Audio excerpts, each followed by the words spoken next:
Sitting here with a bona fide British hero. Let's get this show going, man. Welcome to the Bleeding Burgundy Podcast, a Washington Commanders podcast for fans, by fans, with your hosts, Jessy Martin. The Cowboys are finished, you understand me? John Taman. Pull down my trousers and do your job. Scott Hartley. Well, that was dreadful. And occasionally, Keith Gray. So many social engagements, so little time. And now, your host. I'm your host. I am Bill Smith, and I'm named Bill Smith this time because I'm going to go ahead and just say, because Keith Gray was, I sent him the link again. He's not here again. Andy Burroughs said he might come in. And since they're both not here, I'm just going to go ahead as Bill Smith and say they're sleeping together. And that's the end of that. All right. They're probably just busy in the back room, and they'll be in after they're finished. We did see the tweet that Andy put out of mascara and lip gloss. He's got the tried girls to blame it on little girls, but I think it's a normal Friday night for old Burroughs. We're going to need that track picture. strip.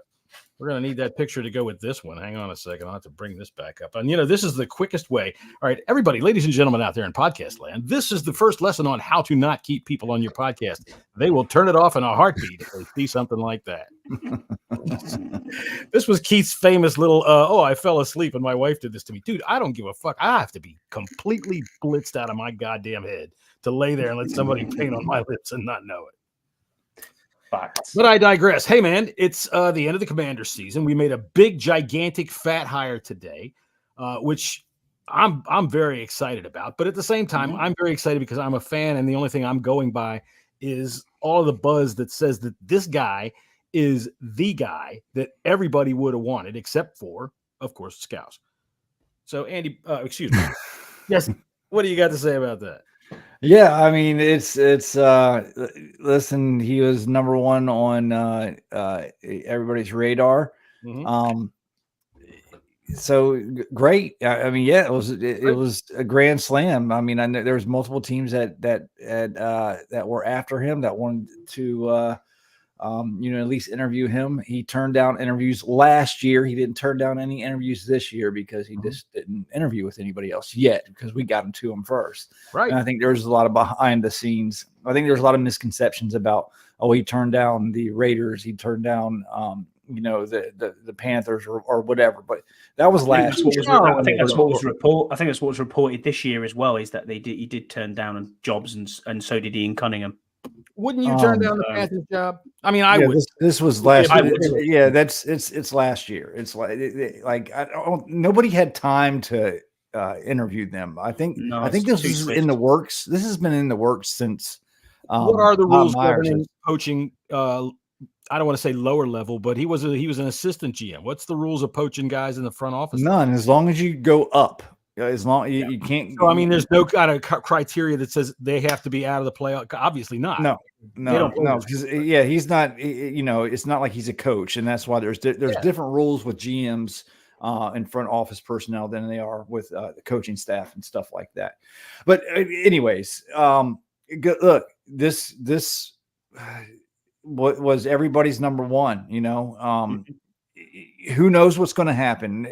With this guy, I think everybody would have been happy if we hired, anybody that we hired as far as the front office, because we don't know anything about these guys. The media don't know anything about these guys because they're in the background. Well, Scott knows. All we can do is take for word of, especially the 49ers media and what they know about it and what they say about it, and the track record that he was with the Broncos, he was with the Patriots when they won Super Bowls. So yeah, is it a good hire? Absolutely. Do we know if this is going to work? Hell no, we don't. All right. Well, Scott, would you agree with abso-fucking-lutely? Yeah, I would. I mean, I gave it. We asked a question yesterday for our pod, and it was, "What do you give?" Sorry, mate. It was what do you think is the grade you give Josh Harris? And I said, well, a 7 at the moment, but it would go up to a 9 or 10 if the right hires are made.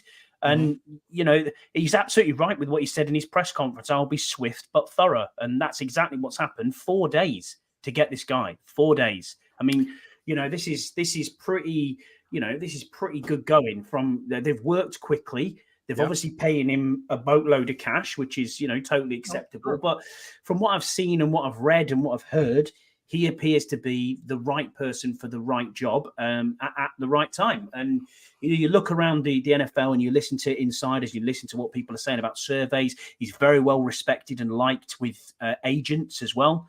Especially when it comes to things like free agency. He's always apparently told that even if it's a bad conversation, you understand why it's a bad conversation. And he's very thoughtful about what he says with players and in and around free agents, either leaving or trying to get in free agents. I actually think this is great because there's people who are now, it seems as if there's adults in the room now. And this is the first step on the Harris ownership group's bandwagon. And obviously, everything ties down to this hire. This is the GM moving forward. This is what we wanted to see. We wanted to see someone come from an organization that knows what winning is all about. That's why I didn't have a problem with, getting the other people in, the GM from basketball. Is it Blitzer? And then the former GM from Bob Myers.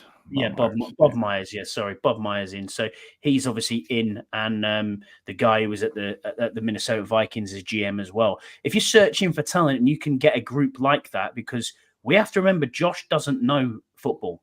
You know what I mean, in that respect. So if you can rely on people from any sport and they win, and they're looking for talent, then that's fine. I mean, fancy having the idea of saying, you know what, come to my Miami home and I'll wine and dine you, and we'll do X, Y, Z. It's great. It's a great hire, and I'm excited as you are, John. And I just think that we're doing really well here. I'm excited because I'm a fan, and that's why. Because he's got all the cachet and all that kind of stuff like this. I'd like to know how much he had a hand in throwing away all those draft picks for a quarterback. He didn't. Actually, I read an article about that today. The only people who knew about what they were doing was Kyle Shanahan, Lynch, and the owner. He must have been out getting coffee. Well, I'd say this. Well, no, they didn't even know from the article that I read today. They didn't even know who they were going to pick until like 2 days before the fucking draft. They were going back and forth between quarterbacks, and they kept it to themselves. They did not tell pretty much the entire organization. It was crazy. I forget. I know Rant. Everybody knows Rant. Brandon. It goes by Redskins Rant or Commanders Rant now or whatever, Burgundy Rant. He had posted the question, and it was through that link where I found that article, because he wanted to know, hey, what did he have a part in drafting Trey Lance? And listen, even if he did, let's just say even if it's not a matter of drafting, it's a matter of the trade. That's the draft pick. What didn't work out because Trey Lance didn't work out, which is just like any other draft pick. He may or may not.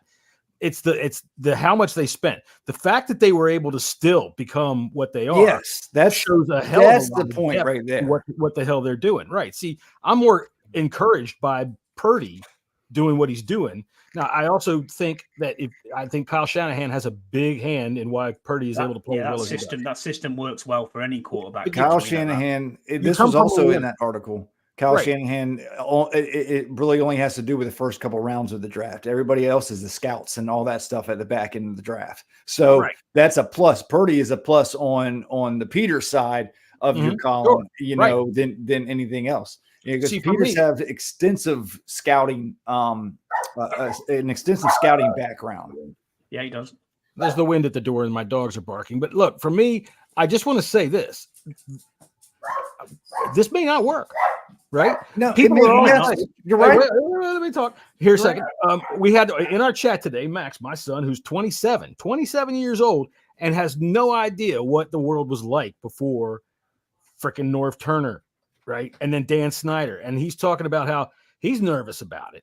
And how, and I told him, look, you have never seen anything like this. Your GMs have been Vinny, Bruce Allen, and fucking Rivera, right? So this, whatever it is, it's a brand new start. They hired people to find the right candidate who they freaking targeted. They hired him, and now they will let him target and hire the coach, who then they will all work together to target the pick that they want and how they want to go about getting it. So whether it works or not, we are at the position now where we have a real chance at making it work. But if Yeah, but no, Peters is a football guy. It's football. It might You know, not. he's not an actor. Okay, this isn't a bullshit starter.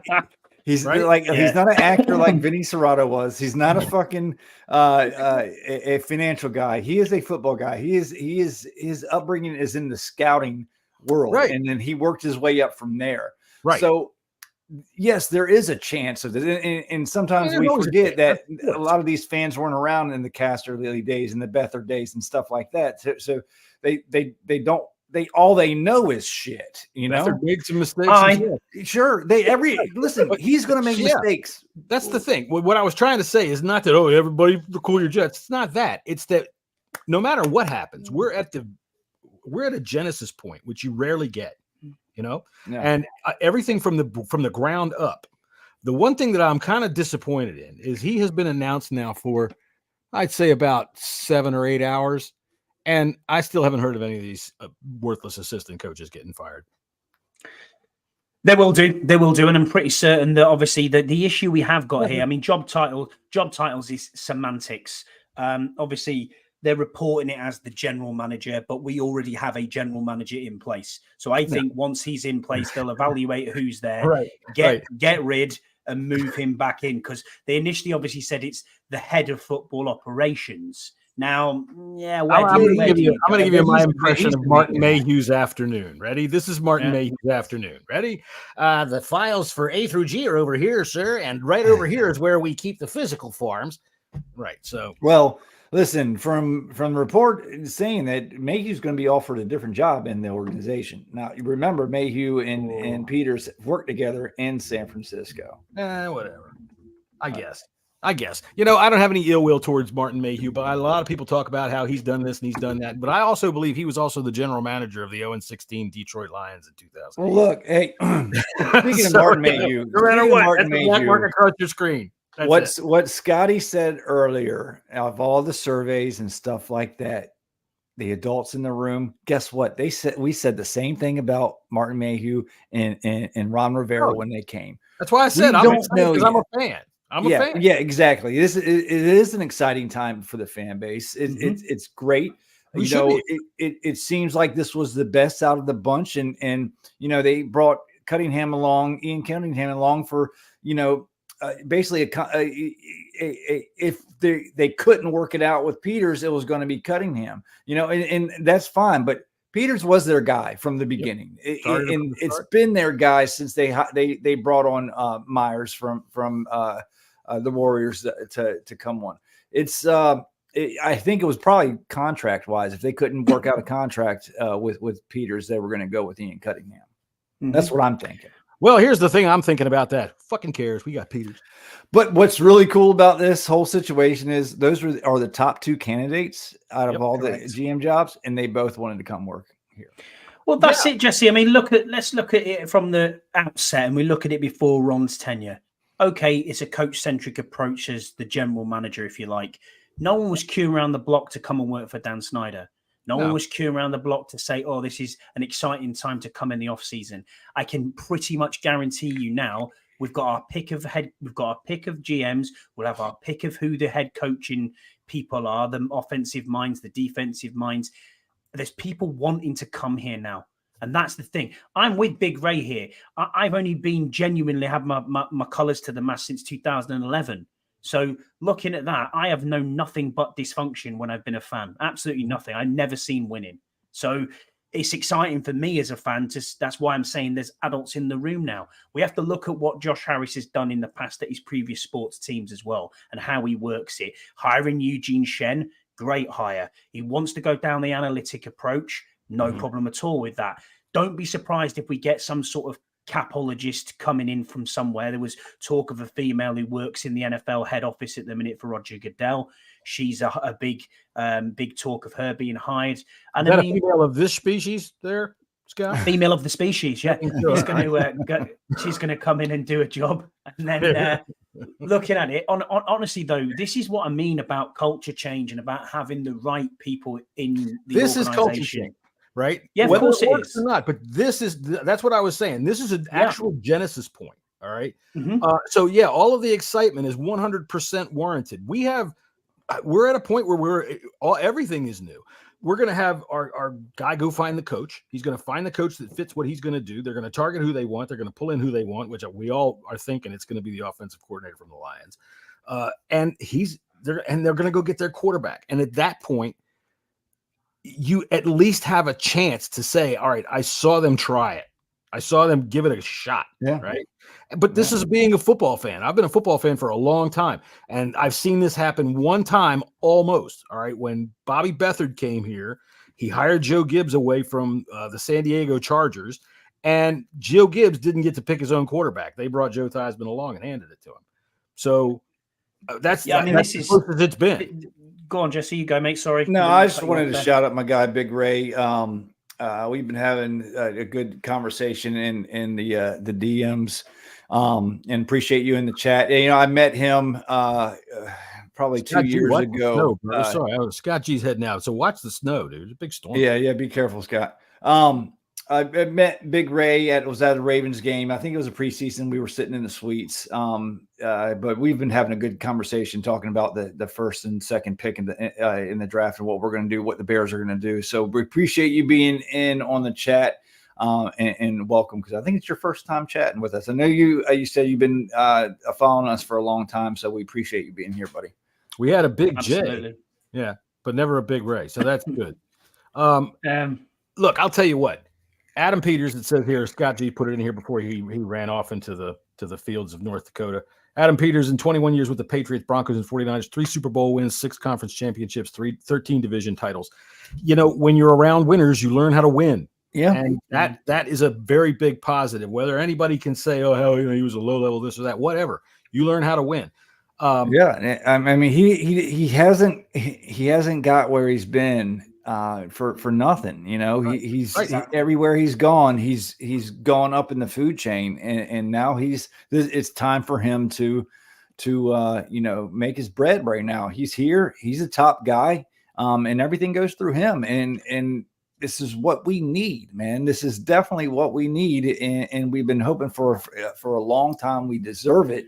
We deserve to be turned around. We to have a turnaround. We deserve to, have multiple winning seasons, double-digit winning seasons. We deserve 10 Super Bowls in a row. It's not just about you guys. Like, I feel for you guys who are in the DMV and you live, breathe, and do everything like that. I do the same, but I'm over this side of the pond. It's long-suffering fans here. It's a massive fan base. It's a massive team. It's a historic franchise who have been neglected for so long under the previous ownership that now we look at this and we have a GM who can come in and he can mold it the way he wants to mold things. Think about what you're coming into. That's why this was always, in my opinion, the top destination of any GM and any head coach coming into it. You get to choose your own quarterback. You get to choose your own head coach. You have so much cap space. Okay, we've talked about that a little bit, but you can finesse that. We have a cash-rich owner who can pay out signing bonuses so it doesn't hit the cap. And then you have the second overall pick and 5 picks in the top 100. This is a great place to be for a building year going forward. But what I will plead patience. This fan base has to be patient now. And I know it's hard to, but I know it's not. I know it's not. But it has to be patient because it is going to take time. We will get back to winning ways, but this is not a Houston Texans. This is not a Detroit Lions where you're going to get a immediate uplift. You might do with the quarterback. No, but you might do with the quarterback. But everyone forgets. They forget where these teams have been picking the previous seasons, where they've built up the offensive line, they've built up the defensive line. I mean, Laramie Tunsil went across to the Texans for 3 first-round picks, for crying out loud. And then you go, okay, who else have they got? They traded back into the first round last year to get that defensive end. I can't remember his name for the life of me now. And then who was really good this year as a rookie. The Lions did the same with Penei Sewell. Then they got other people. The Jacksonville Jaguars, yes, they didn't just hit on Trevor Lawrence and go, okay, it's Trevor, that's great. Look around what they've done previously. They're always picking in the top 5, 6. We might be there again next year. That's totally acceptable. That's totally acceptable to be in that situation. I would suggest that the bottom 6 of the Jaguars' schedule have been hitting on Trevor Lawrence. I mean, they've been hitting the shit. Yeah, You're right. I mean, it's not going to be an overnight turnaround, but in the it's NFL, not. I tell you what, if you hit some right things, if you hit some things right, I don't think that this roster is as bad as our grades probably are going to make it out to be. Right. I don't think it's as bad. I think when I say as bad, I don't think it's entirely trash. I think that there's some pieces here. There's some weapons here we can work with that we are able. When you say build around a quarterback, okay, that's great. We've got running backs. We've got wide receivers he can work with. There's some slight building to do there, but more building in terms of the fucking castle around him is what needs to be built. I think there's potential on the team, John. I think we've got 5 or 6 players you can hang your hat on and say these are okay. Yeah, we got some issues, but we got a total of 9 worthy starters. And that's if you include Emmanuel Forbes. That's fine. Okay. I'm not talking about just starters. I'm talking what we're going to do. As a matter of fact, we if y'all are ready, we can go ahead and we'll go ahead. This is I didn't make an intro for this, but the 2023 Washington Commanders season grades per position group by the Bleeding Burgundy Podcast. All right.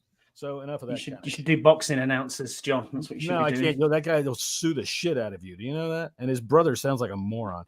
Hey, Temper, what's going on? Happy Super Wildcard Weekend Eve for you. Dude, the fucking weather in these games is looking great. Unreal. It looking terrible. Yeah, we'll talk about coldest. They reckon they're going to be the coldest game ever between the Chiefs and the Dolphins. So that'll be quite interesting. Here he comes. You still got your eyeliner on? He's got his eyeliner and he's got his Oompa Loompa hat. Look at that. What's happening? I don't know. Would you go into a Halloween party as a fucking? Jeez, man. I have my niece and my daughter, and they're just like, "We're playing dress up." I'm like, "Okay." I don't look as bad as that dude. John's gonna rip that picture and make a collage of you and Keith in makeup. Oh, I got so many pictures. Just wait till September. We can probably do it for real. Yeah. It looks like the Commanders are not going to have a game over in London next year. So, so bad. Did you actually? Quick question: did you guys know this? Scott, I put it in the WhatsApp. Jesse, you might have seen it in the WhatsApp group. So you know when the teams give, I won't say who told me this. When the teams give up a home game and come and play in London or Germany, they get 0 revenue from that game. The league take all the money.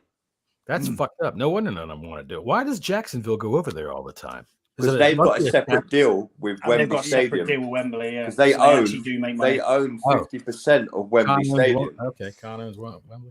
Well, there you go. Those crafty Indians. By the way, everybody who's out there in podcast land who can't see us or who doesn't know who this is His Eminence Andy Burrows from the Bunker Podcast. We are so thrilled, and from the BBC.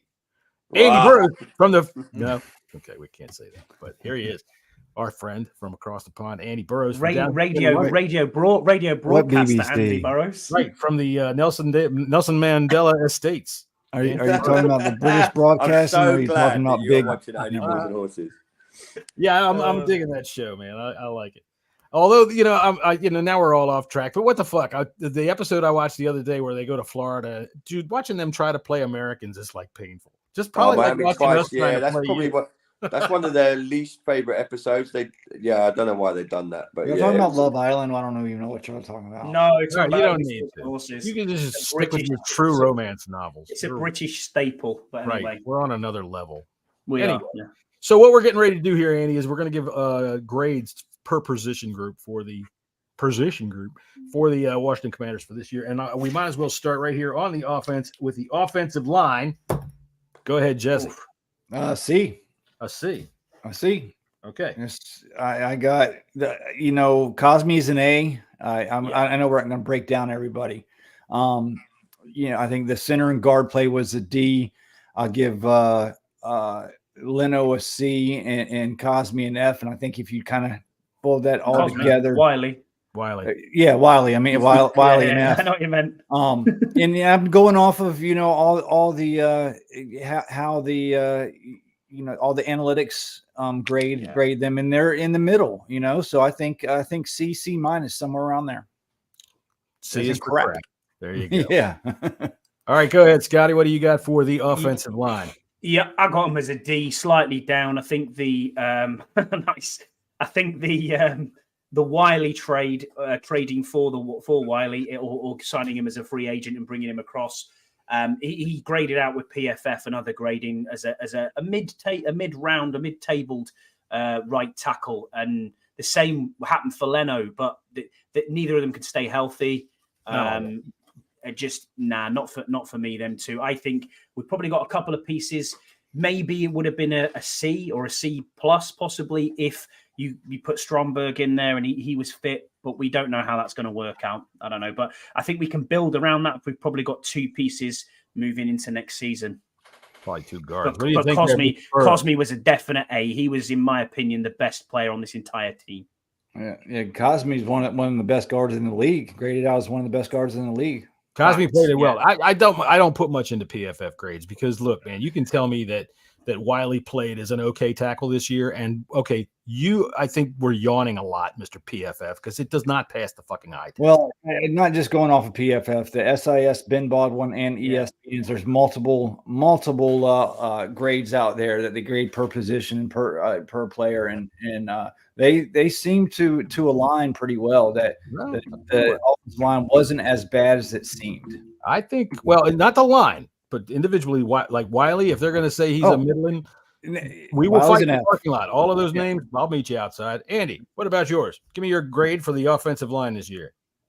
With Scott, with Cosme, I thought he was tremendous. I don't have a letter for tremendous. Yeah. F. An F for the rest of them. Well, I thought they were terrible. They're indefensible. You can't. Everyone said they're the middle of the road. Look, how many games did we win?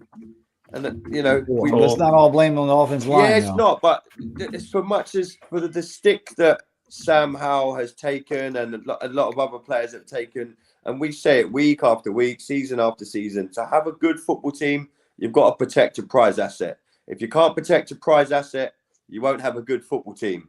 Washington Commanders, Redskins football team, whatever you want to fucking call them, haven't protected that prize asset for nearly 20 years. Yeah, well, Scott's gone. Till you protect... I'll say this. I saw that. It's hard to protect when you got your quarterback holding the ball for 4 and 5 seconds too. But why does he hold it for 4 and 5? Why does he hold it for 4 and 5 seconds? You know what I mean? We've gone from, I know we're doing the grades quickly. We've gone from, and I know I haven't podcasted for nearly a couple of months because I've been moving and etc. Whatever. I've been listening, but I have been listening to what people have been saying. We've gone very quickly from, do you know what? I think Sam Howell might be the guy. We're going to fuck Sam Howell. We're throwing him under the bus. Yeah, there we go. No, see, I had an opportunity to get you talking while I was on. Thank you. I look like that now with the eyeliner and shit. Right. I don't know what are you talking about, man? What do you got, John? I'm going to give him a C minus. I did think that Cosme was the saving grace of the line. I thought that, the fact that, because I'm going to also throw in the fact that they thought that this line was something that was okay. Like Wiley was bad and fucking Gates was terrible. How the hell are those your prime free agency signings? Oh my God. That's what you thought was going to do the trick when Larson was much better. I thought Sadiq Charles, I've had enough. Get out, go on, goodbye, see you later. Go whatever you're going to do. Go be whatever you're going to do. Chris Paul, absolute failure. All I could see out of Chris Paul was a big fat ass in the way. And that's pretty much all I would say, unless it was a pass play. And then he was a big fat ass in the wrong place for the most part. Leno played well enough that if we needed to stick with him again next year just move him over to the right side. Move him over to the right side. Right. It wouldn't be ideal, but he's not like left tackle. But I give them also, I'll give them a C minus. C is for crap. So that's what I'm going to give them right there. Depth was terrible.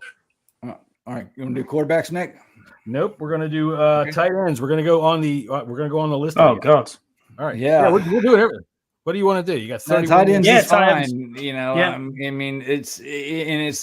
I don't want to necessarily just blame this on the tight ends. You got to blame it on Eric Bieniemy as well too. But you got to go D minus or F here. You know, F, we didn't get enough. We didn't get enough out of them. by the way, that says fucking hell. The entire fucking performance of yours was fucking awful. And if you weren't such a fucking fuck up, I would expect you to be fucking bloody well ashamed of your fucking self. You fucking fail. F is for fuck you, you fucking fuck nut. Hey, I read that all in one go. That's not bad. That was not bad. All right, I gotta clean my screen. So hang on. Oh, God, I spit all over everything. Yeah, but like it's. I mean, blame it, but some blame's got to go on Bieniemy. Yes, this, they just did not get the tight ends involved.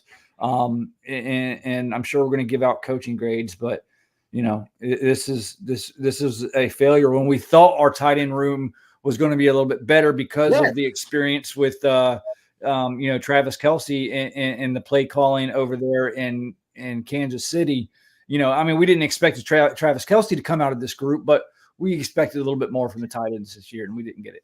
I think I'm going to agree with you. It's a D-, and I agree. I think the thing that we expected more out of anything was let's see them. Let's fucking see them. That's what I mean. That's what I mean. Plotting around out there. What the hell does Cole Turner have to do to get on the field? Oh, there you go. I was going to say. Right? Yeah, you beat me. What does he got to do to get on the field? Hodges. I mean, granted, maybe he's not very good, but fucking hey, what we're doing ain't very goddamn good either. Yeah, he's been released. Okay, yeah, I know he got released. He got cut, but Bates, awful. He was just regressed massively. Look his at the hand trimmed into gigantic hunks of ground beef. He couldn't catch anything. For me, it's an F because John Bates has regressed. He's regressed massively in 2 years. He's gone from being the best blocking tight end in the entire NFL. Did he say what? What did he say? The best blocking tight end in the entire NFL. Well, he was statistically his rookie year. He was rated exactly. He's gone from that to regressing enormously to he can't catch a pass at all and he can't block. And then you look at Cole Turner, who couldn't even dress on the final day of the season. No, he wasn't even allowed when we're playing 8th and 9th stringers in the backfield. I think he's a healthy scratch. To dress, and he wasn't able to do it. He couldn't get his shoe on right. He had his fucking shoulder pads on his fucking underwear. I'm with you, Scott. And that goes down to coaching. Do you know what I mean? That is exactly Logan Thomas. We knew what Logan Thomas is. I know he's your boy, Andy, but he was an aging tight end. You could probably say a D-. I could probably agree with you because there was a few touchdowns here and there.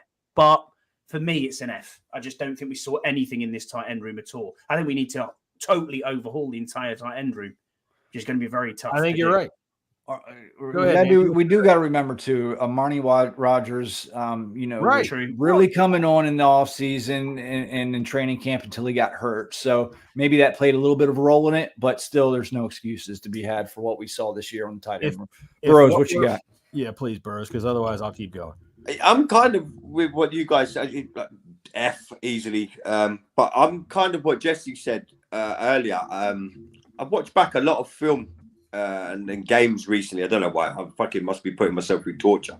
You look at some of the plays that I know he wasn't the best play caller, and me and Jesse have argued about this, but if you look at the plays that Scott Turner schemed to what Eric Bieniemy schemes for a tight end, it's night and day in favor of Scott Turner. Some of the play calling for our tight ends, I'm watching some of these plays back and I'm thinking, Jesus fucking Christ, what are we seriously doing here? If you want to call a good tight end play, if you need 4 yards, you want to get the ball out of the QB's hand really quick, you get to Logan, you get to Bates. Some of these plays, it's like you maybe looked at the wrong call sheet and you think he was scheming for Terry or Dotson or something like that. And, so much of how bad our tight ends were, for me, comes down to coaching. I think, and me and Jesse argued about this at the start of the season.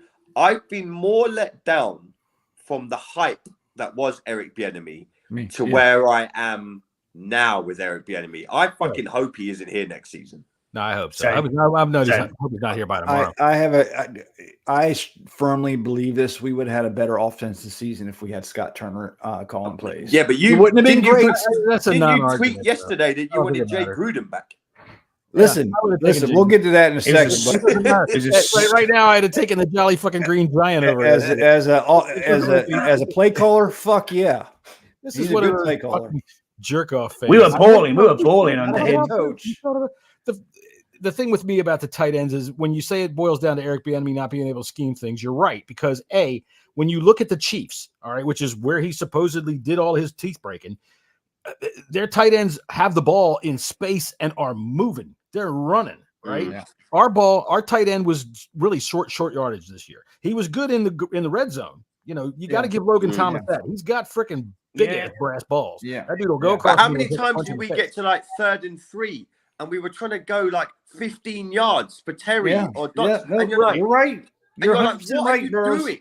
Right, but we don't have anything with the tight ends because the only tight end that we trust to be on the field is fucking slow ass Logan Thomas or slower than fucking dirt Mr. Meatball Hands Bates. You know, we don't trust Cole Turner to even put his jock strap on. Cole Hodges, we kept him around just long enough to cut him before Christmas. What the fuck was that? I don't understand. What the hell was that? So yeah, tight ends. I think we're all changing our fucking grade. Fuck you, you fucking fucks. All right, let's see. Receivers. Go ahead. Let's start with receivers. Andy, let's start with you. Again, so much of these grades that I'm giving you are coming back to coaching. You know, and I don't want to just, it's not all on the coaching because the players have to deliver. But again, I go back to like the preseason podcast that we done and all the hype that we were like Dotson's going to come out of the shadows. We're not going to rely on Terry so much. It's going to be a top 10 unit, top 10 wide receiver unit. Yeah, thank you. Yeah. So I don't know. Guilty just because we've been so let down. I think this is obviously we're going to grade everyone and we're going to talk about it. I think from where we were when we were all together, say week 1 or like the preseason pods, and I listened to all you guys talk. The hype that we had for this wide receiving core and this team, but more I would say for the offense and the receivers, because we were so hyped on. My God, we don't have to rely on one guy now. Right. And that come week 7 or 8, we're like, oh shit. They can't get the ball to that one guy. Thank you. So D. Let down. Scotty, what about you? Oh, you're going to me? Okay. Yeah, I'm going to be bold. I'm going to be bold here. I'm actually going to give us a B-. I know it sounds mad. Yeah. Only. Let me explain it. Curtis Samuel was very good this season. Yep. He was very good this season. Okay. Then you also got to think Terry is 1,000 yards again. Yes, now, whether or not it was the last 10 seconds of a game on the final week of the season, that doesn't matter. He got 1,000 yards, whether you like it or not. Dotson dropped off, gone completely. And you are right, Andy. It's down to play calling because we couldn't seem to get Terry open when he needed to be open, or we couldn't seem to find Jahan. It was 1 week, it was everything went to one receiver. Then the next week it would be everything went to the other receiver. There was never like a mishmash of, let's look at this game. Terry's got 100 yards and a touchdown, but Jahan's also got 80 and a touchdown. It was always one or the other or the other. And it tended to be Samuel who done well. Was that not, do you think that might, Scott, to your point, right? This is a genuine question now. Do you think that's maybe the players not even grasping what Eric Bieniemy wanted him to do because he was used to working with a quote unquote better caliber of player, or was it just the fact that his play calling was so bad? I think it's the latter, but because I don't think that receiving core in Kansas City is as good as what we have here. Yeah. Pacheco, not the one they have now. Pacheco, that's what I mean. The one, when you've got Tyreek Hill, that's a different story. Yeah, but that's a different beast. You got to think there, John. The whole offense ran through Tyreek Hill, and what didn't happen here is he didn't come in and say, "Well, okay, the whole offense is going to run through Terry," which is what I actually expected to happen. Right, because I expected him to do that because this season this season in Kansas City, the season before he came here, everything ran through Pacheco.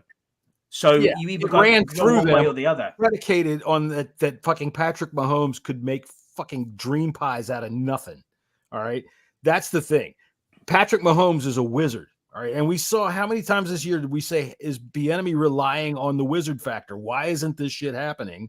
Because he's expecting, maybe he did want it to run through there and Hal's just not able to do what, maybe fucking you got Bieniemy looking at Hal and saying, why can't you run around backwards 23 times and then flip it under your fucking legs for 30 yards down the field to a wide open guy and get a touchdown? Fuck.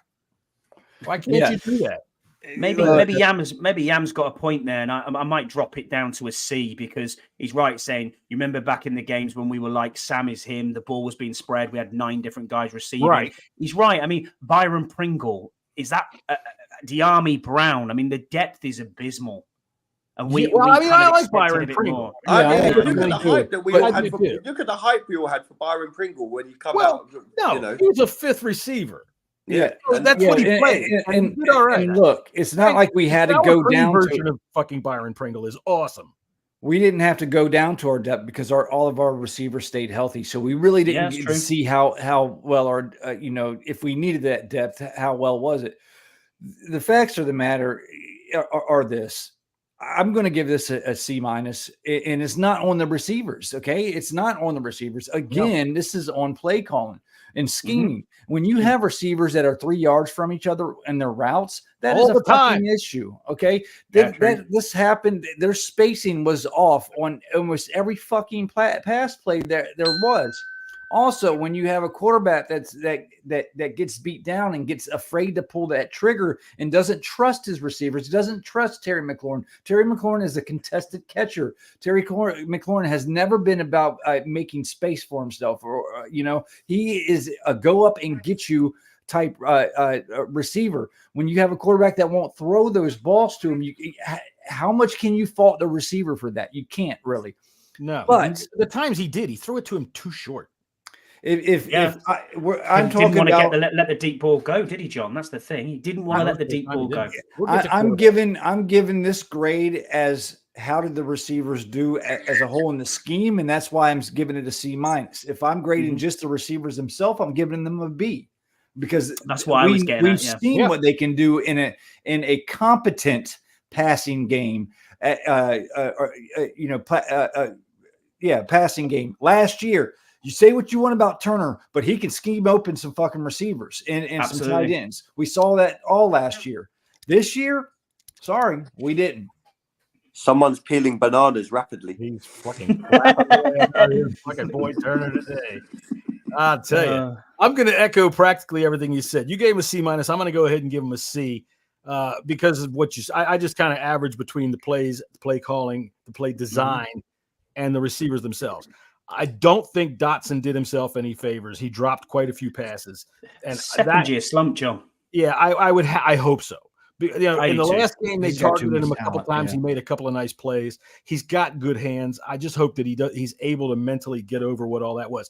Maybe he's one of those guys that does not take to a coach yelling and screaming and calling him all kinds of names. That's it. Maybe he is. And look, the way it is if you're a coach, for all these people that want to call him soft, if you're a coach, you find a way to talk to your players. You find a way to get the most out of them. Find a way to get through to them. Right. The fact that they froze Dotson out of the offense for 8 weeks is practice. Yeah. It's criminal. Malpractice. It's malpractice. Yeah. But then you also got to think. Look at how much of a professional Terry is, though. When he sat there and didn't get a single target or a single catch that game, and he said, "I've just done cardio." Yeah, I mean that's the sort of thing we're dealing with here, And as you said, that's probably why you drop it down. Another season, look at so many teams, even bad teams like the Raiders, they still go through Devontae Adams. I mean, they find ways to get him. Devontae Adams gets his yards every fucking game. If you get him the ball, he is he's that kind of player. So it was just, I think it was a malpractice in the scheme. It was a malpractice as a play caller, and it was a malpractice. And we're going to talk about this in a minute. Our play calling, though, was so, we say this, I got so sick of saying this and watching it. Our play calling is so easy to scheme against. Yeah. We must have the most. Look, I couldn't be a coach in the NFL. Fucking, I'm just a dude. Here I am on my couch. I watch TV. Our play calling, though, it was as an opposition coordinator. I watched the San Francisco 49ers documentary. Scott, I don't know if you saw it when they were at FedEx. Did you see when they were in the huddle and what they were saying about us and how easy it would be? He said they're going to show you the plays. He's like, you'll know the plays within 2 or 3 downs. You'll know what Washington are doing. He says, we know they're not that smart. And I'm thinking, they execute. You know, this is ridiculous. Go back and watch the Hard Knocks episode of the Dolphins when they played us at home. Yeah. And they showed you it in the film room. Third play of the game out immediately. If our fat asses sitting on the couch can know what play's coming, you're damn right they know what play is coming. Right. And I do have a fat ass sitting on the couch. All right, so running backs. Go ahead, Jesse. I'm sorry, but this is an F for me. And it has nothing to do with Brian Robinson, Antonio Gibson, or Chris Rodriguez. I think they played well when they had the opportunity to play. Yes. The key here is they did not get the opportunity to play and flourish. In that red flag, I've said it time and time again, was when they did not practice the run game in training camp. Yeah, that's ridiculous. Well, that's all I got to say about that. I'm going to blame that on you. Tamarick Hemingway went and told him, look, you don't want to get too sweaty and have to go take a shower because there's this guy, see, that hangs around. I'm going to go ahead and, I'm not going to hold it against them. All right. I know that they were misused. They were completely unused. But when they were used well. So I'm going to go ahead and give them a B because the running backs themselves, I thought, played well in every phase of the game, in every phase that they're supposed to be part of. When we had an opportunity to run, they ran well. When they had an opportunity to put a game away, which was very rare, they were okay to do it. When they had an opportunity to catch the ball, they did so well. We had, I think our longest touchdown of the year was a throw to Robinson. It was. But that's a great fucking play. That's a Mahomesian play. That's a Super Bowl type play that you have to do to win games to get there. So I'm not going to hold the play calling and the lack of use against them because I thought as a group they did as best they could when they had an opportunity. Their blitz pickups were good. So Andy, go ahead. Go ahead. I'm with you, John. B. Yeah. What you've got that trash ass line in front of you trying to make holes for you, and I never thought I'd see a Washington team hardly ever run the ball all season. I know. Never thought I'd see that in my life. I mean, you go and listen to. We were the lowest running team in the league. Yeah, you go and chat to someone like Doc Walker, and he loves talking about the running game and the ground and pound. And I listened to quite a lot of his radio stuff throughout the season, and he was just like devastated that this team, for whatever reason, whether that be enemy, I don't know what was going on, we just didn't want to scheme hardly. And the run plays we did scheme were the most basic of day one, page one run plays that you can run, and when you've got some really good running backs there, this team, for whatever reason, just didn't want to use them. So I'm with John. Everything you said, I agreed with there. So I'm going to B. I'm going to go with you. All right, a B. Doc Walker, by the way, did say, let me see if I read his quote correctly. Freezer gets in the garage to build the castle, and that's when we can run the ball. So there you go. Doc Walker, who took a lot of shots to the head. And Andy agrees. So, hey, a B. And I agree with Andy. So what's that say for me? Scotty, go ahead. Sorry, Mr. Polite. I'm so happy that you are so polite. It's all right. I'm gonna go with a C. I think individually they were very good. Brian Robinson is the guy. There's no question that he is RB1. I like Chris Rodriguez. Good pickup. When he came in, he runs angry. Gore even came in and runs angry, which is good. Gibson had an okay season. But again, the issue with actually securing the ball and holding on to the ball, fumbles happened a lot, which isn't good when you're turning the ball over there. So when you do eventually run, you want to run hard and run fast. And there was a problem with holding onto the ball and securing it. So it's a C for me. Good pick. All right. So now we get to the big one, quarterback. I'm going to go ahead and say, Scotty, you can go ahead and start since we've been running all around you. Okay. I'll give you some inspiration. I'm inspired. I'm going to go with a D. I'm horny. I'm going to go with a nice. Jesus, that's put me off my stride. I'm coming to your house in a few weeks as well. Right. Well, we go back to my place. All right. Come feed me some fish.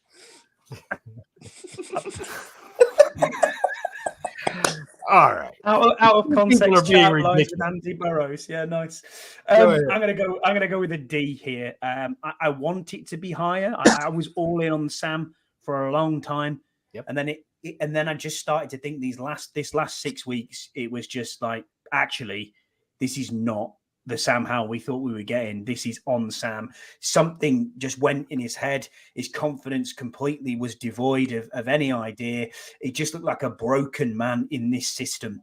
So I'm really hoping that there is a reclamation project somewhere along the line here for him, but it may not be with Washington, obviously, as a starter anyway.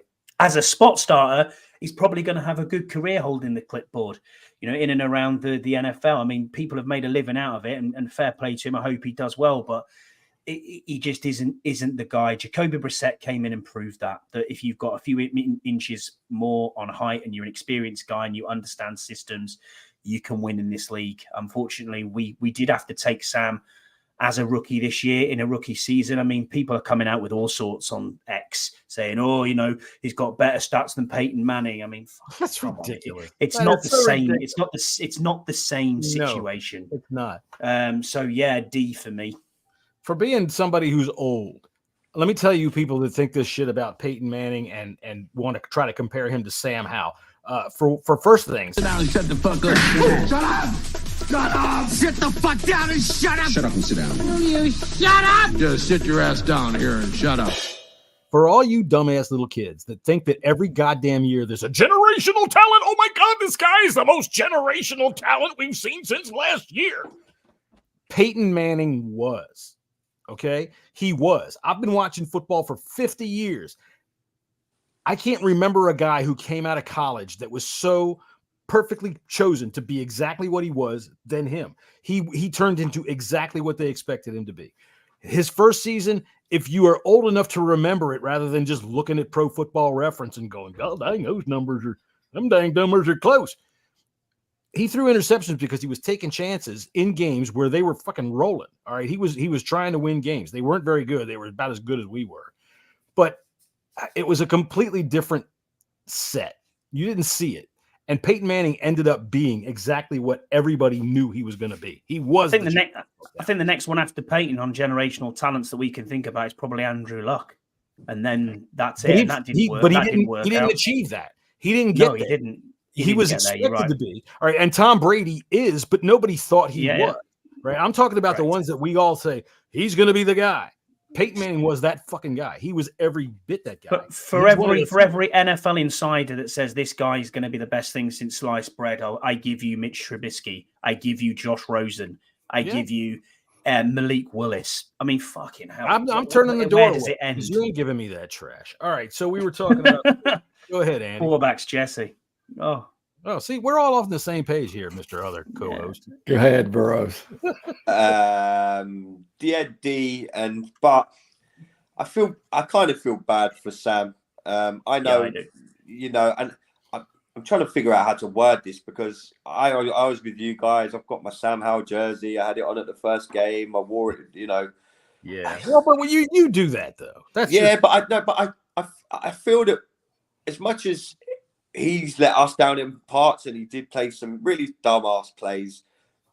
I think we've let him down more than he's let us down, if that makes sense. I mean, it's so hard for any QB to when your team is this bad. So when your line is this bad, when everything about you is this bad, and you know you're another one coming off you're another one coming off the production line. Am I going to be the guy in Washington? Because we have the same conversation for the last 1,000 years. If, the pressure that you have on you already is high because you're the Washington quarterback.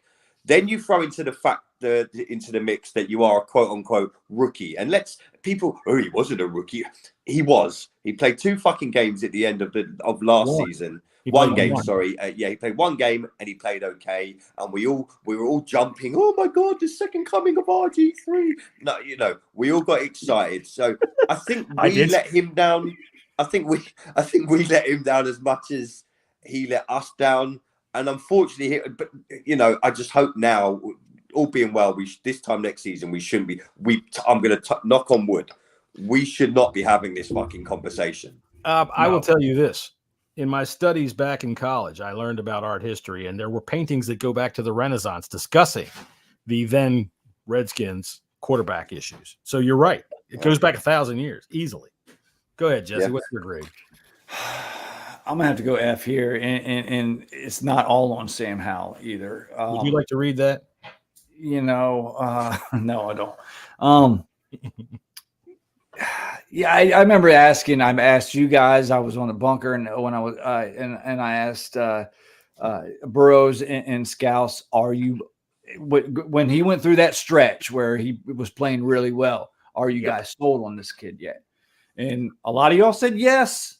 And I wanted to be there. I was so close to being there. Did you come back to coaching, though, Jesse? Did you put? That's what I mean. Coaching? That's what I mean. Like, this F isn't all on Sam, man. This goes to the. So you're spreading your F all over him. You What's that? dirty bastard. That's just called Friday night in Jesse's house. Yeah. Those are some filthy magazines. This goes to his development. Programs are on the floor. This goes to this F is for his development. Okay.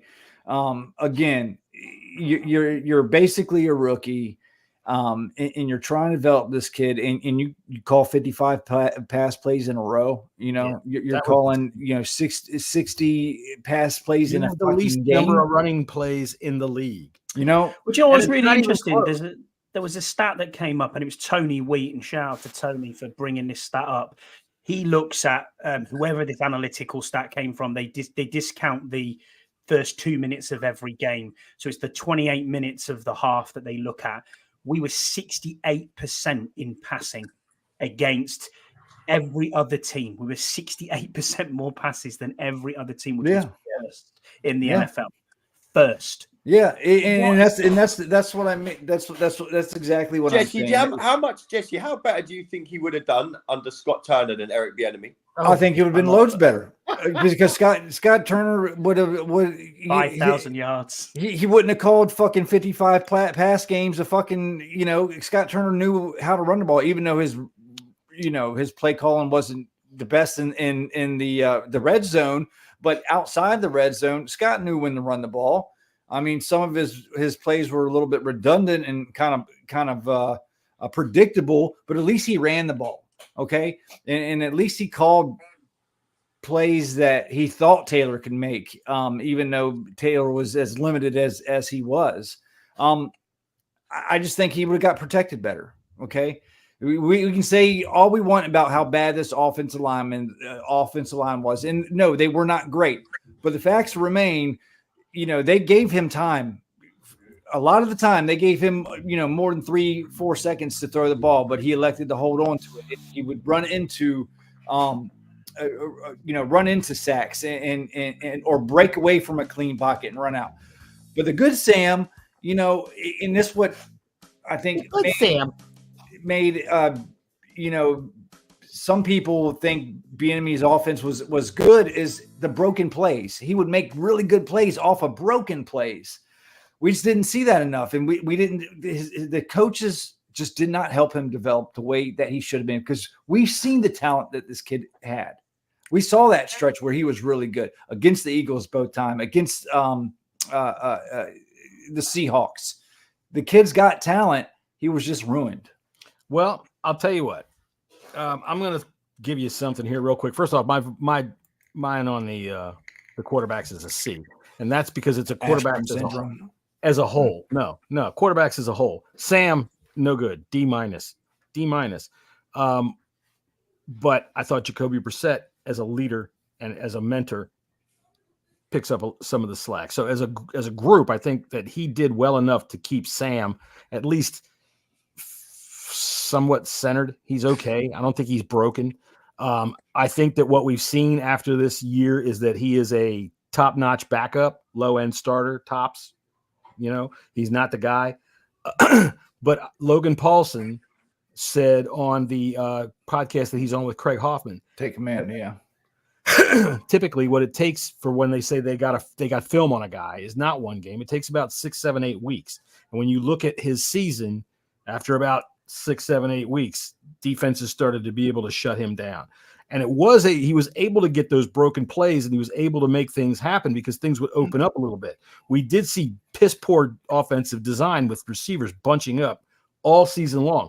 And I mean, I know we saw over on X or Twitter or Squitter or whatever the fuck you want to call it, these people that have one play put up there and everybody's going, oh, you can only show about one thing. No, I'm talking about not just flood plays. Flood plays, everybody's close by, but fucking post patterns that we saw. Yep. We saw a touchdown where they're practically right on top of each other.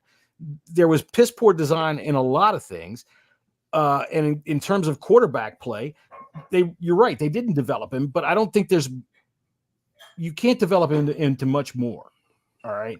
I think that what you can do is you can make up for his failings. If you have him as a short-term backup, you can make up for his failings by rolling him out, by taking him outside of the pocket, moving a guard with him, to maybe rolling things a little bit, trying to move things around, and not dropping him back and having him stand there to survey the field. Because when Brissett came in, everybody says, oh, the offense got better. No, the offense didn't do a different anything. The only thing that happened was the quarterback that came in is 6'3". When the quarterback stood there to throw the ball, he stood there at 6'3". Whereas when you watch Sam, his legs open up, his knees punch down, his fucking hips go down, and now all of a sudden he's 5'8" and fucking running around like a rabbit. So I'm going to say this is probably the first.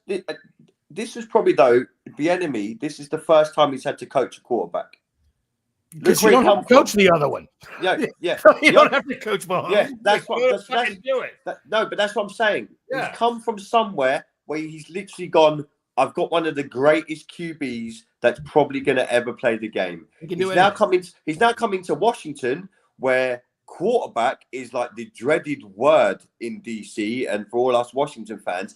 And not only has he had to quote unquote coach a quarterback, he's had to coach a rookie with a completely new playbook that he's come in and gone, right. And we all heard the stories at the start of the season with everyone running to Ron. Oh, the playbook's too hard. Eric Bieniemy swearing at us. Well, so you have to and in the cold light of day when we're all sitting here now and the season's done and we're analysing, when you look at it like that and Bieniemy has now actually gone, shit, I've actually got to do some coaching here with Patrick and Mahomes. Fucking do what you want. You know what I mean? You're the GOAT. You know, he's now come into Washington and gone, oh, shit.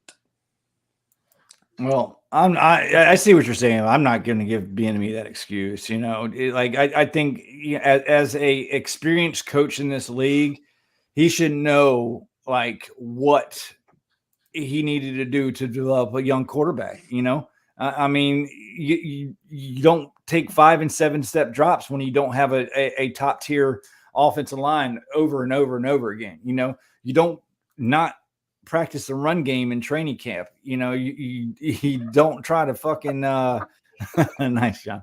You don't try to throw the ball downfield every other fucking play.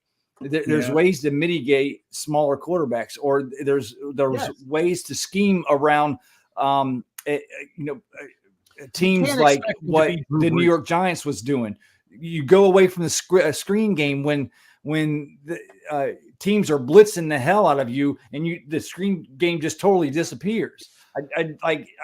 That shit's unforgivable to me. Or you run the screen game on the first fucking 1 or 2 plays of the game for the next 6 straight weeks because you were told that, oh my God, the screen game isn't showing up. That's the thing about the offense that I didn't care for, and we won't stay too long on this. We'll get to the defense next week, ladies and gentlemen. We're already at an hour, but look. The thing about that was what we did was it was almost seemed like when we said, oh, we're not running the game. We're not running quick game enough. Well, then, boom, that's all we did. All right. We're not running the ball enough. Boom. That's all we did. Okay. Well, we never actually all we did until it was way too late. But you know what I'm saying? We overcompensated. There was never any. I said this to you guys all the time in the chat. We never seemed to be setting anything up. There was no adjustments, no setups, no nothing. No, nothing. It never seemed to nothing be going predictability. Anywhere. It was just, let's try this or let's try that. Let's try this. We never think, let's get to this place on the field so we can try this. Or we just like, fuck it. Let's throw the ball down the field. If Terry catches it, great. If he doesn't, fucking, But look, all season we've been sat there talking in WhatsApp groups and whatnot. How many times have we sat there and said, right, we're on 3rd and 8 here. Oh, we're in midfield. This is an opportunity to throw the ball downfield now. And we run a fucking screen. or we'll hand it off to B-Rob and run up the middle. Or we have a 3rd and 1 and we set up in shotgun and throw the ball down the fucking field. They even done that It's not even that we throw the ball down the set field. up We in don't take a shotgun. shot. What we do is we'll set up on like 4th and 1.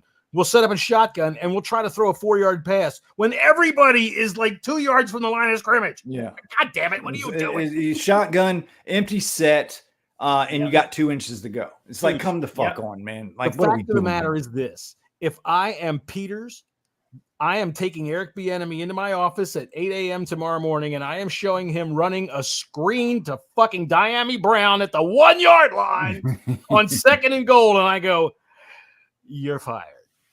Yeah. You are fired. Yeah. Fuck out of here. Yeah, I will not be surprised if we make an agreement. If we see next week, there'll be lots and lots of movement within both the front office and the coaching staff, because some of these coaching staff as well, the positional coaches need to be questioned here as well.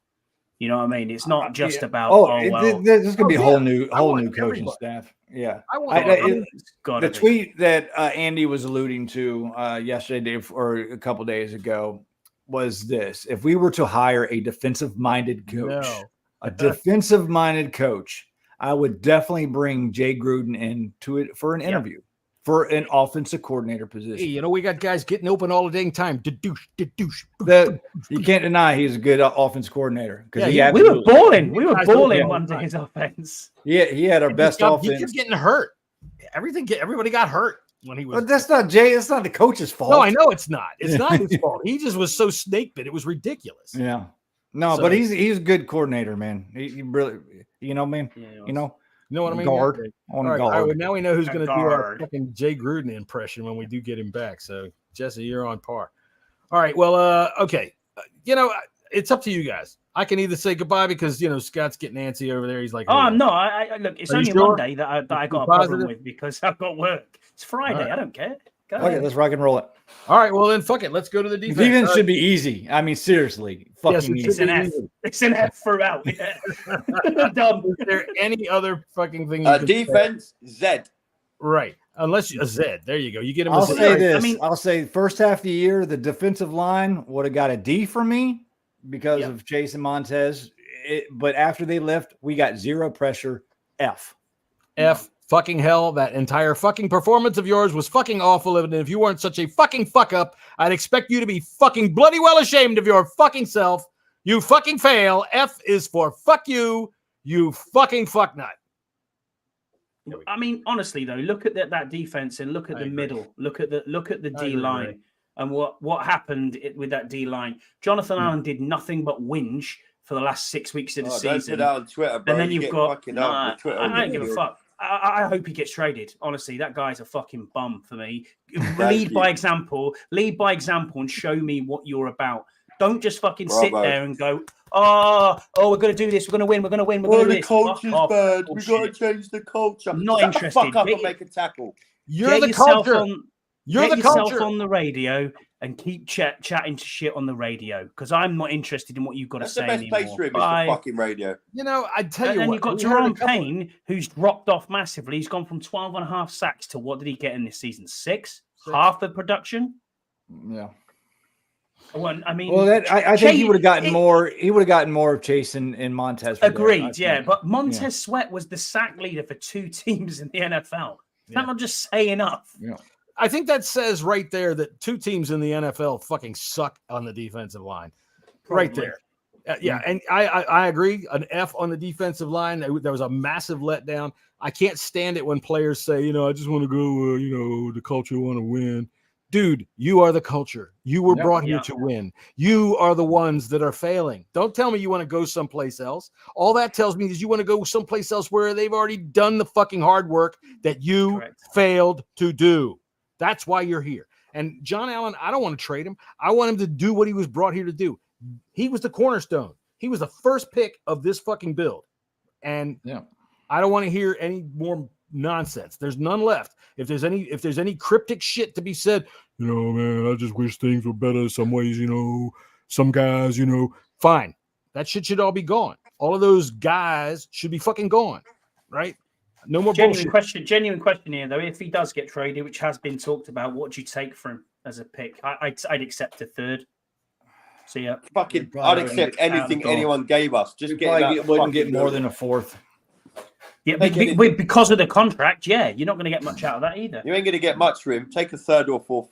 If we got a third, I'd be very happy. A fourth, we'd be lucky to get a third. I'd probably fourth will be more realistic. It's not like there's a shortage of defensive tackles that are really fucking good in the NFL right now. We're not.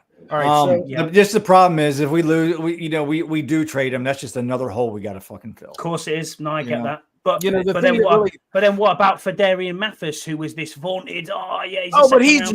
He's used to a winning culture, Scott. Didn't you hear him when he was being talked about in his clean-out interview there? Hey, Fedarian, can you comment on your 31 fucking snaps this year, you big fat pig? Jesus. Yeah, I think I'm with you. Big Ray Payne is the better tackle. He is. I like Payne. Payne can cause a ruckus. All right, linebackers. Oh, they're terrible. Wow. F. Complete fucking F. And that goes to Jack Del Rio. JDR equals F. If you're getting fired as the coordinator, you can't give any grades here. I mean, let's be honest. It's the most malpractice from Ron Rivera's entire tenure. He didn't get a linebacker in. No. Cody Barton did nothing. He did nothing. Jamin Davis is due his 5th-year option. I'm not paying him $13 million. Nope. Absolutely not. Well, no. No way. No fucking way. You know what? When you got Jack Del Rio over on the sidelines pointing at the goddamn tablet to him in year fucking 4, dude. All right. I know Jamin statistically had a good season. He had his best season under us. But it's he didn't play bad. He didn't play like a first-round pick in his 4th year. In your 4th year, that's the thing. It's all gauged by that. If you give him this money, he's going to end up in HMP Wormwood Scrubs anyway. So what, I mean? I guess he's going to prison. So what's he doing? What the fuck is Scott talking about? HMP Wormwood Scrubs is a prison in London. That's where he's going. He's going to jail. There you go. Yeah. So Andy turned pale. What the cornerbacks? Where? Cornerbacks. Look, I got an F on them too. Oh, F? But I got an F on them too. Don't even ask me about any of the whole of the fucking defense is getting an F. Is there a lower grade for? I need a lower grade than an F for Benjamin St. Juice. Yeah, give him an 8. Give him an 8.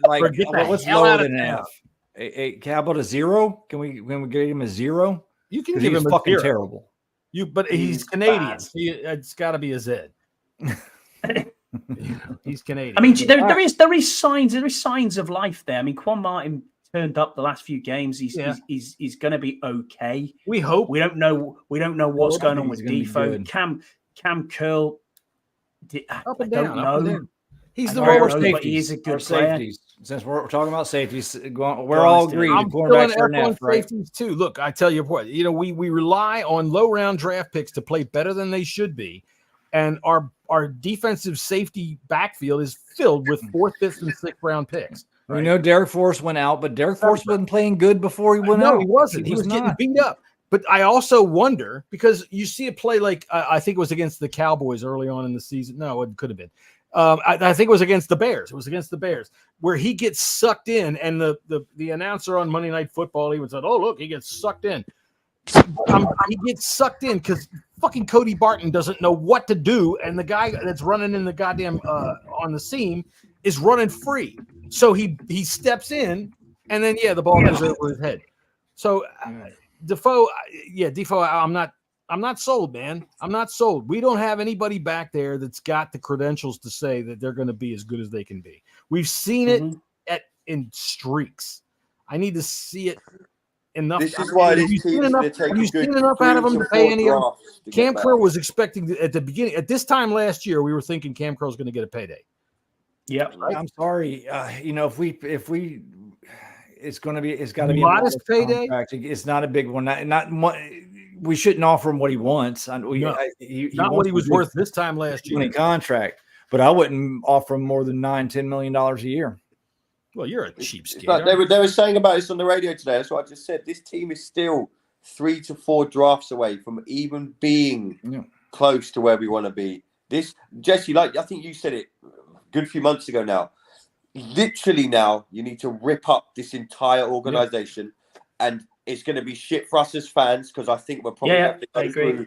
We're going to have to go through 2-3 more years of like, oh my God, we're not this bad, because we're going to have to literally rip everything up, start from the bottom, and go out. We can't get much lower than this season, I know, but it's going to take. I think it was JP Finley. I was listening to something today or yesterday. You're looking at 3 to 4 drafts before we're even where we want to be. Which is why I pleaded patience. You've got to be patient now. Big Ray's got a comment there that Cody Barton and Mayo are absolutely trash. And I can't help but 100% agree, because I'm relatively new to the Commanders podcasting scene here. This is my 3rd season doing it. And I do believe that the first thing when Jessy and that guy Keith used to come on this show, they said, by the way, everybody, this is our brand new guy here. This is John. John, what do you say to the folks out there? And I said, we need fucking linebackers. Our linebackers are criminally mistreated. And Jessy knows I have been saying that since I got here. Yes, our linebackers, absolute F. And Jack Del Rio, it's maltreatment.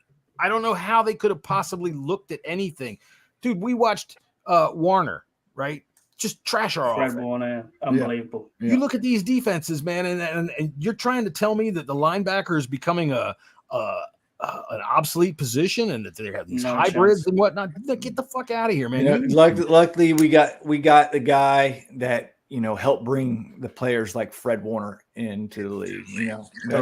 By the way, and what was Andy was talking about? A couple of years to rebuild this team, and you're right, because we got to go get a quarterback this year. Yeah. Whether that means taking one at 2, whether that means, packaging something to move up to make sure they get their Caleb Williams or if they want Drake May or whatever, that's going to kind of put a little bit of a hold on the rebuild, because it's not, we got 5 picks in the top 100, 4 of them. We need them to be starters. Okay. Yeah. We got $90 million. None of this Ron Rivera. You're going to go to fucking basket weaving class for 3 years first. Yeah. We got $90 million, but we only have 9 starters, 8 or 9 starters, depending on what we do with Cam Curl. We need starters, and starters cost money. Yeah, we got $90 million, but even just mediocre starters, just your regular. I'm going to ask for fucking $20 million. That money's going to go up. Go quickly. But you're saying here, I honestly think we can get Josh Sweat, and I honestly think we can get Brian Burns. You just have to pay them big signing bonuses. And think about the cap down the end. If you can sell the cap now for 80 cents on the dollar, that is how you can do it for the next 2 years. That's not economics, my friend. It doesn't matter. This is what has to happen in today's NFL. If you want these players to have a rebuild, that's what you've got to do. If someone came to you and said, hey, I'm going to sign Josh Sweat on a deal for $125 million, but I'm going to give you $40 million. I'd rather get Josh Allen than Sweat. Are you talking about the pass rusher from the Jags? The Jags pass rusher. Yeah, Josh Allen. Yeah. Much rather. My apologies. Yeah, Sweat, I meant. Sweat's at the Eagles, isn't he? Yeah. Sweat's at the Eagles. Yeah. I do have a question. Andy, are you holding your phone up with your arm this whole damn time? Mm-hmm. Jesus Christ! My God! All right. Well, he's got strong arms, man. He works on that all. I live on my own. At least one of them. Now my arms are really strong. I guess, yeah. not as strong as Jesse's. Be careful, Scott will tell you how you can find something the size of a golf ball where you're not supposed to. All right, I live on my own, man. I gotta have strong arms. All right, so we will. Every position group on the defense gets an F. Coaching on down. I mean, look, I like Ryan Kerrigan just as much as anybody, and I would like to see him succeed. And I kind of like Jeff Scanina's attitude, but the results were so fucking bad. Yeah, I just can't see it. So, all right, let's move to special teams. Punter, how is Tressway this year? Everybody always wants to put Tressway in the Pro Bowl. Andy, I'll give him a B. B plus. B, I'll give him a B. Yeah, even for his standards, B. Because it's so how shit we are. He was our best player again. And Pro Bowl. Pro Bowl wise, I mean, I don't give up. Honestly, I get into arguments with him about. I don't give a shit about the Pro Bowl. He was better in the second half of the season. I'll tell you what, I got the AFC in the washcloth ringing contest that's coming up. Yeah, I don't. All this vote for me, vote pro. None of our team. I'd be embarrassed to put a Commander's jersey on and go to the Pro Bowl. I'm telling you, like, hi guys.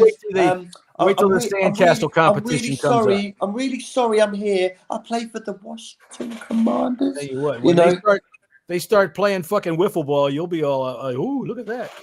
Yeah, if we start playing like biggest fuck up plays Pro Bowl team, but the whole fucking squad's going. That's too dangerous. They might play badminton. That's about as rough as they're going to get. But I'd give him a B, though. Yeah, he did okay. B for badminton. He had an injury at the start of the season, so you got to take that into account. He had a bad back, but I would give him a B. He never lets us down. He's solid. Yeah, I can't remember any bad punts. B all around for him. All right, place kicker. Joey Sly, go ahead there. Andy. Where's Scouse when you need him? Scouse he's in the chat. Is he in the comments still? Yeah. Y'all better not hate on my Joey. No. I'm going B. Go ahead. Just for Scouse, F. An F. Oh, fuck off. F is for fuck off. He gets an A-. He gets a B for me. He gets a B for me. Yeah, where's Scouse? I need to check. Let me go in the comments. Where's Scouse? He's not said anything for a while. I blocked his ass. No, in all seriousness, though, he's had a good season. He had the most touchbacks in the entire NFL. It was a franchise record in the end of consecutive touchbacks. And he kicked his field goals. And, okay, he missed a couple, but every kicker misses kicks. Yeah, every kicker it happens. Kicks. Yeah, and he also had a long snapper that we'll get to in a second that was really getting him a hell of a time there. I like Sly. I think he's got a big leg. Yeah, I think we sign him back. Listen, old guy here. I remember, the vaunted Mark Mosley, all right, the days when we had Super Bowl kicker MVP, only special teams player to ever win MVP was our kicker, Mark Mosley.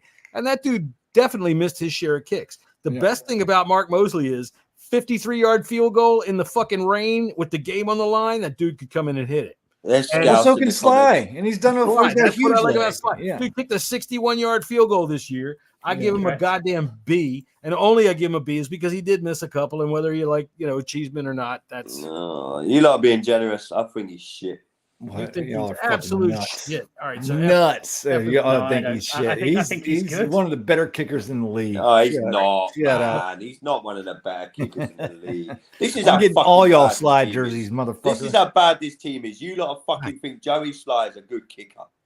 It's not a matter of being a good kicker. It's just the facts of the matter. He is good. What did he do this year? What's his numbers this year? Someone pissed in y'all's Wheaties. He don't eat Wheaties over there. He eats fucking Weetabix or some stupid shit like that. I love Weetabix. Weetabix is good, yeah. Weetabix, boy, I'll tell you something. What you want there in the morning is a big fucking brick full of wheat. A Weetabix with warm milk and sugar. Happy days. Warm milk and sugar. Tell you what, hey, Governor, you'll be shitting before lunchtime. Keep you regular there. All right, anyway. I don't feel like looking up Sly's number. Somebody else can do that. All right, long snapper. Long snapper. F. And then of course. A. Oh, yes. F. Once we got rid of Cheeseman. And then A. By the way, F for Cheeseman. And then A for whoever the fuck if you do that to the long snappers, you got to do that to the quarterbacks. You can't split the grades. Well, no, it's a matter of this. Cheeseman killed the whole goddamn position group because, dude, you are the only long snapper in the fucking history of my goddamn fanhood whose name I've said more than twice in a season. That's true. You fucking stink. I don't know what the hell it is that you did. I'm not sure why you did it, but you absolutely did. And I think you should stop beating around the bush and just tell your goddamn father. And stop blaming Joey Sly's missed field goals on Joey Sly when Cheeseman has a role to play in that. Dude, Cheeseman hit. It's a D. It's a D overall for the long snapper if you're going to not split the grades because Adlington came in and did well. He came in and did okay. The two games, the new ones, a new long slapper came in shouldn't count for shit. To be honest with you. Long slapper. Are we talking about Turner again? What? All right, I don't know. Go ahead, Andy. What do you think about the long snapper? We should when Cheeseman was there. Probably the worst long snapper in the history of the fucking game. Exactly. But if we're combining it, I'd probably go with same as Scott, really. Why are we talking about ranch in the chat? Okay. Ranch. All right. Is that it? That's it. That's it. No, we got coverages and returners. Coverages, I give a D. I give a D. Our coverages were not good this year. I don't think that they were good. Our punt return coverages were not good. And I'm going to go ahead and give our returners a B because I thought we got a shot in the arm on punt returns this year. What about our captains, coin flip captains? Those guys did an all right job this year, although I think I'm holding my phone up with my arm here. I'm sorry if you're holding your phone up. We're at coin flip captains. You know what I'm going to hear out of Andy's fucking shower come about, I don't know, an hour from now. God, I've got a cramp. God, I've got a cramp. What about the guys who run the chain gang? What about the chains? It's Noxema. All right. What grade are we giving the chains? What about the aesthetics in the stadium? The ball boy. They just dry the ball off. Something. The ball boy. Did they get the ball dried enough? Ringing. The Gatorade girl. The Gatorade girl gets an E this year. I don't even know what an E is for. E is for Elephantine because she was a bit of a hefty chick. All right, so we will see you again on actually tomorrow. What time you guys want to come on tomorrow? Same as last week, around 2:00. What time does the game start tomorrow? Not till late. So 4:00, I think. All right, so we'll come on at 2:00 tomorrow. For us, it's 4:00. For you people on the other side of the world, who cares? Hey, welcome to America. That's how you got to learn how to be, Andy. I know, bro. I know. That's how you got to do it. Hey, by the way, to my British friends, way to kick ass on some Houthis with us. So anyway, that's enough of getting political. And if anybody doesn't like what I have to say, well, fuck you. We will be back tomorrow to make our NFL picks for Super Wild Card Weekend. We'll see how we did in the Big and Boss book. And then we will come back Monday for, I don't know. I'm not sure when we're coming back. We'll talk about that tomorrow. All right. So then Scott is going flipping crazy because I'm keeping you going. We're at 126.02 and 3. I could just count forever, Scott. My God, look at him. All right, he doesn't care.